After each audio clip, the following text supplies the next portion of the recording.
종합제 TV 시청자 여러분 안녕하십니까? 2020년 12월 27일 밤 6시 52분입니다. 국민의힘 나경원 전 의원처럼 이 집권 세력으로부터 공격을 많이 받은 사람이 없을 겁니다.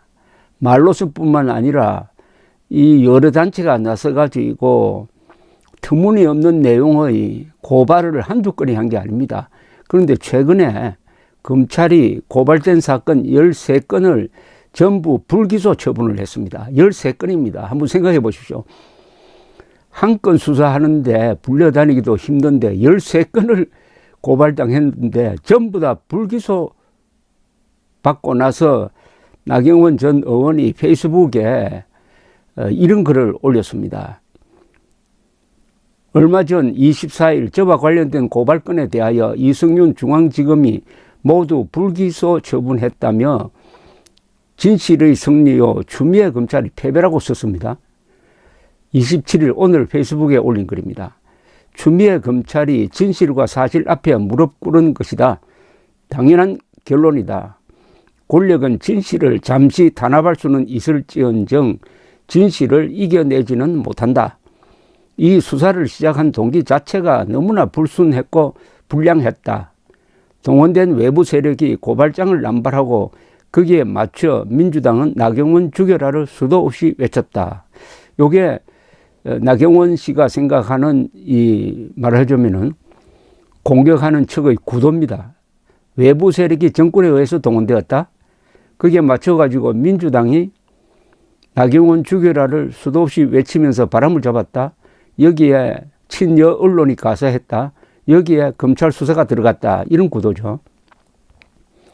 얼마나 끈도 안 되는 사건이면 이승윤 지검장마저도 선뜻 수사에 나서지 못했겠느냐. 저를 괴롭히지 않고서는 못 빼기는 정권이니 민주당과 추 장관은 검찰을 무리하게 움직여 대대적인 탄압 수사를 벌였다라고 했습니다. 법조 카르텔 운운하는 자들이 있는데 참으로 편의적인 궤변에 불과하다. 누가 수사했느냐? 이승윤 중앙지검이다. 누가 배후에 있나? 추 장관이다. 누가 그 순회인가? 바로 문재인 정권이다. 저와 이 정권이 카르텔이라는 것이냐? 지금 이 정권은 자신들이 무슨 말을 하는지도 모르고 내뱉고 있다. 당초 조국 정경심 부부 일가의 죄를 덮어주고 이슈를 희석시키려고 시작한 나경원 수사가 오히려 조국 정경심 부부의 범행과 중형선고를 더 부각시켜주는 결과를 낳았다. 조국 사태에 물을 타려다 기름을 부은 꼴이다. 윤석열 검찰총장을 쫓아내려다 실패하고 징계마저 법관의 양심 앞에 무력화된 이 정권이 이제 버젓이 검찰총장 탄핵을 꺼내든다. 이것은 이 정권의 사법장악 3단계의 마지막 단계다. 인사권, 징계권 남용이 1단계이고 공수처가 2단계라면 이제 3단계는 판검사 벌초라면서 180석 입법 독재 권력으로 마음에 안 드는 판검사를 탄핵으로 솎아내겠다는 것이다. 이것은 윤석열 개인에 대한 탄압이 아니라 대한민국 사법 질서 장악의 본격화다. 이렇게 이야기를 했습니다. 지난 24일 서울중앙지검 형사 7부는 나 전 의원의 딸과 평창 동계 스페셜 올림픽 조직위원회, 사단법인 스페셜 올림픽 코리아 등과 관련된 고발 사건을 불기소 처분했습니다. 앞서 검찰은 지난 20일에는 나 전 의원의 아들이 고교 재학 중 국제학술회의 논문 포스트에 제1저자로 이름을 올린 것과 관련한 의혹에 대해서도 무혐의 처분했습니다.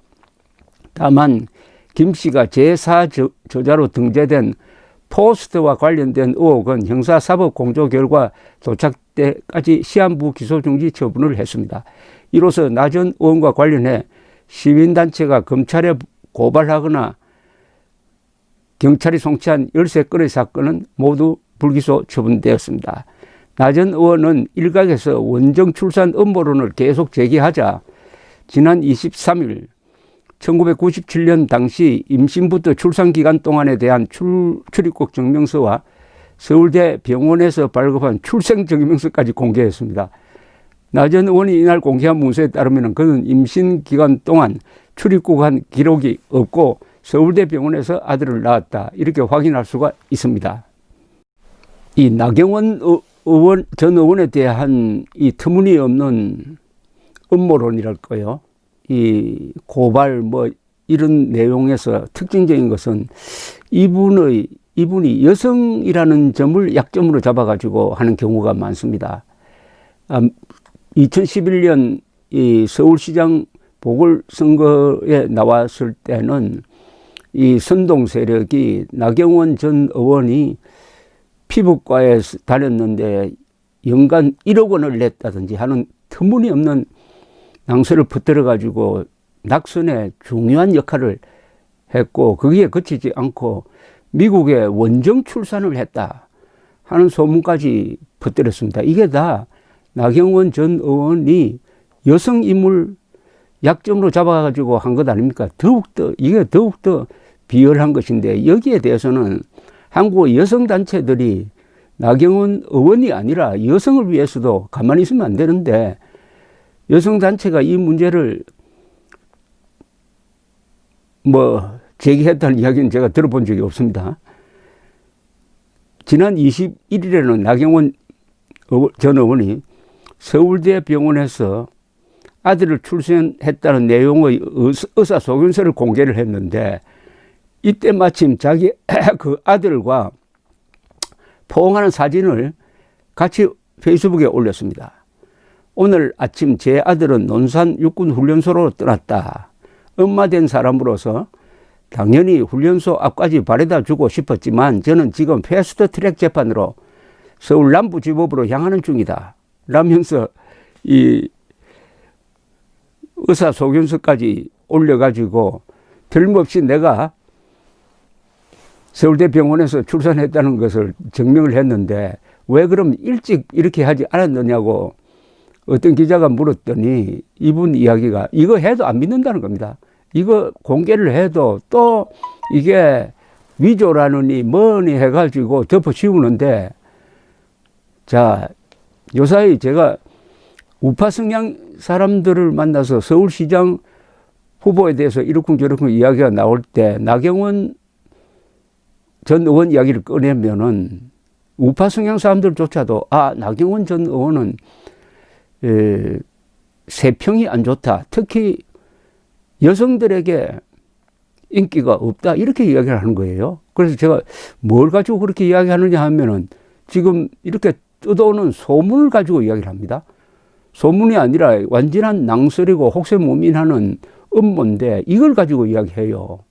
아니 그러면은 이 선동 세력이 음모론자들이 나경원 전 의원을 잡자고 만든 루머를 이 우파 성향 사람들이 받아들여 가지고 나경원 씨를 비판하는 데 써먹고 있으니까 이거 참 고약하다는 생각이 들었습니다. 벌써 그건 지는 거죠. 상대방이 이야기하는 것은 특히 이념적으로 종북 좌익 성향이 이야기하는 것은 무조건 거짓말이라고 보는 게 맞습니다. 거기 설사 진실이 몇 개 끼어 있더라도 일단 거짓말로 치부하고 거기서 사실이 뭔지를 가려내는 게 맞는데 거기에 멀쩡하게 선동당하는 걸 보면서 이 원인이 뭘까 생각을 해보면 결국 그 이른바 자칭 우파 성향 사람이라는 사람도 머릿속에 나경원 의원이 여자라는 것에 대한 어떤 감정이라고 할까요? 그게 포함되어 있는 듯 합니다. 한국에서 아직도 여성이 정치를 하기는 참 험난하다는 생각이 듭니다. 그것과는 별도로 이렇게 끈질긴 이 수사를 견뎌낸 나경원 전 의원에게 경의를 표하지 않을 수가 없습니다. 그리고 거기에 대한 보상을 해줘야 됩니다. 이렇게 정권으로부터 또는 정권 세력으로부터 탄압을 당한 사람은 무너지지 않도록 받쳐줘야 하고 무너지지 않으면은 그만한 보상을 해줘야 되는데 그 보상은 뭐 여러 가지 방식이겠죠. 지지를 해주는 방법도 있고 뭐 정치 헌금, 합법적인 정치 헌금을 해주는 방법도 있고 여러 가지가 있겠는데 우파에서는 흔히 나오는 이야기가 인물이 없다는 이야기를 합니다. 왜 인물이 없습니까? 우파의 그 누구가 나와도 문재인보다 추미애보다 못한 사람이 있겠습니까? 추미애, 문재인을 합친 것보다 나경원 의원이 훨씬 더 낫습니다. 인물이 있는데도 불구하고 키울 생각은 하지 않고 비판하다가 세월 다 보냅니다. 나경원 전 의원으로 말한다면 2019년 가장 유명했던 한국 정치인 아닙니까?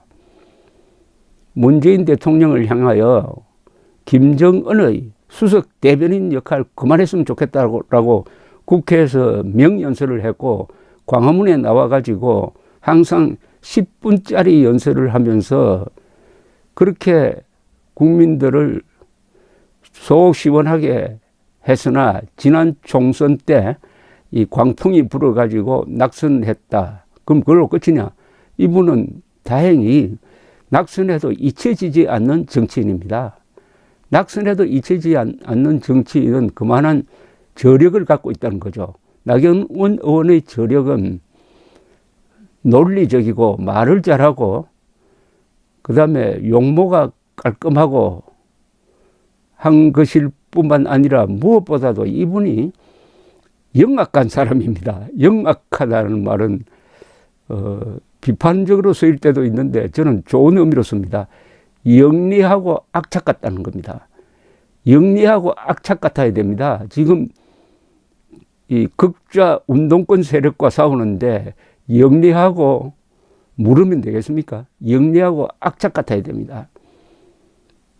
이 검찰 수사 13건이 다 불기소되었다는 것은 그런 나름대로 아직도 검사들이 법대로 하는 정신이 살아있다는 것입니다. 동시에 그런 가혹한 수사를 견뎌낸 한 정치인이 커가고 있다는, 성장하고 있다는 사실을 증명을 합니다. 이런 사람들이 인재입니다. 윤석열, 요사이 윤석열 그리고 나경원 요사이 또 신원식 같은 분, 국민의힘에 아주 새로운 스타일의 이 스타 정치인들이 속속 등장하고 있습니다. 그런 사람을 키워주는 것이 이 국민의 의무입니다. 전부 다 대통령 하겠다는 나라가 그 제대로 되겠습니까? 대통령이 안 되면은 그러면은 이 나라에서 살 맛이 안 납니까? 제2인자, 제3인자가 대통령보다 더 훌륭한 일을 해내는 경우가 많습니다.